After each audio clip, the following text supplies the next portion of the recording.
If retirement has been on your mind lately, you probably have several questions floating around, and ultimately, how the heck am I going to do this? Canadian Pension Plan or CPP benefits can be a huge factor in your retirement income planning. So this video is here to help with a few different insights on how to maximize that benefit. Welcome to the Steadyhand YouTube channel, where we like to shed some light on all things personal finance and investing. My name's Jeff Stashik, and I'm an investor specialist here at Steadyhand. Now, I'm going to showcase two of our planning calculators that are on our website. And the idea with these calculators is not to give you precise, exact details or numbers, but get the juices flowing to have a meaningful and impactful conversation with your family, an advisor, or someone close with you. So the first calculator we're going to show today is what is the potential maximum CPP that you'd be eligible for, and what the average Canadian gets. And this one's cool because it shows you what the benefit would look like today versus 5, 10, 15 years down the road when you start taking CPP.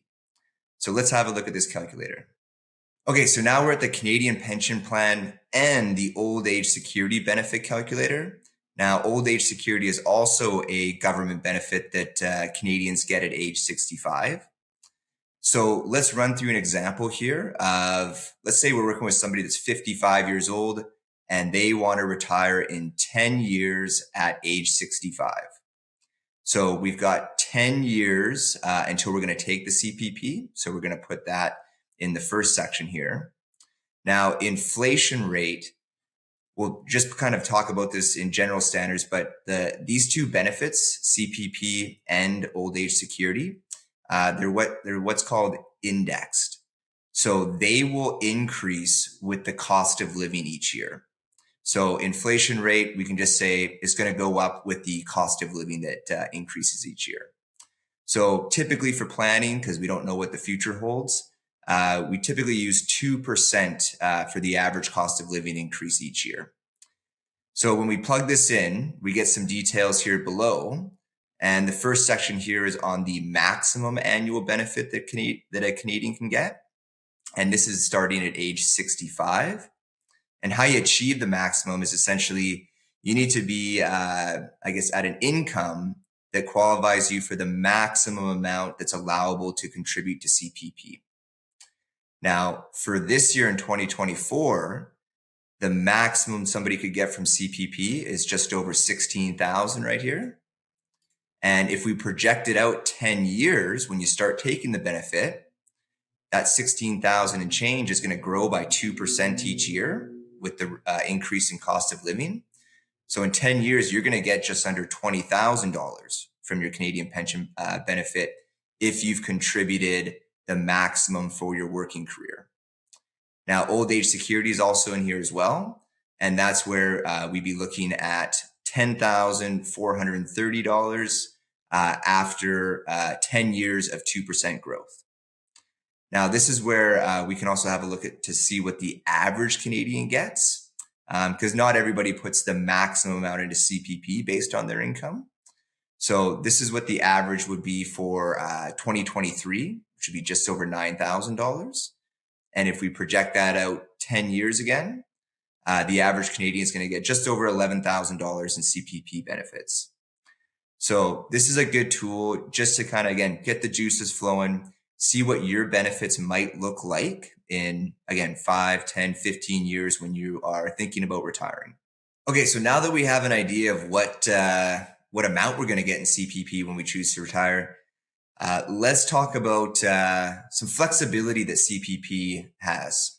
So we do have some options when we want to take this benefit. We can take it as early as age 60 or as late as age 70. Now, the crux here is that 65 is the standard CPP age. So if you take it early at age 60, guess what? We're going to get a decreased amount. And on the flip side, if we take it later and defer to age 70, we get an increased amount. So this calculator is a bit of a hidden gem because some people don't know that we have some flexibility around when we take it. And it also has the break-even age. This is a good calculator showcase. Does it make sense to take it early based on your unique situation? or does it make sense to defer it? Now, simplistic calculator again, so let's run through it. So let's say again, we're age 65. That's our current age. End age, you guessed it, that's the final day. This one's a bit sensitive because we don't know what the end date is. But a good guesstimate here is, taking into account family medical history, current medical history, and other factors that may impact that. So we're going to go with just to start an ending age of 95 here.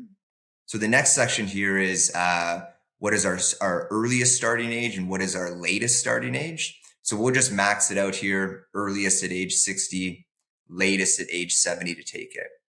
Same thing as the previous calculator. Inflation, we'll just put that at the standard 2%. Rate of return, this one adds a bit of a wrinkle into your break-even age, as if, let's say you took it early at age 60, but you didn't need the benefit for whatever reason. If you invested that money, it's going to have an impact.